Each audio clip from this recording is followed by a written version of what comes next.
Senate की कायमा committee बराए खजाना ने एफबीआर को 6 अरब रुपए से जायद मालियत की 1000 नई गाड़ियों की खरीदारी से रोकने की सिफारिश कर दी। चेयरमैन कमेटी सलीम मांडवीवाला ने सवाल किया कि 1000 गाड़ियां एफबीआर किस लिए खरीद रहा है। वजारत खजाना के हुक्काम की जानिब से आगाह किया गया कि ये गाड़ियां फील्ड अफसरान के लिए खरीदी जा रही हैं।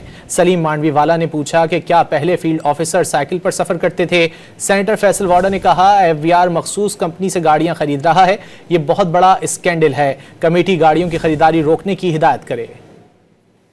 सेनेट की कायमा कमेटी बराए खजाना ने एफबीआर को 6 अरब रुपए से जायद मालियत की 1000 नई गाड़ियों की खरीदारी से रोकने की सिफारिश कर दी। चेयरमैन कमेटी सलीम मांडवीवाला ने सवाल किया कि 1000 गाड़ियां एफबीआर किस लिए खरीद रहा है। वजारत खजाना के हुक्काम की जानिब से आगाह किया गया कि ये गाड़ियां फील्ड अफसरान के लिए खरीदी जा रही हैं। सलीम मांडवीवाला ने पूछा कि क्या पहले फील्ड ऑफिसर साइकिल पर सफर करते थे।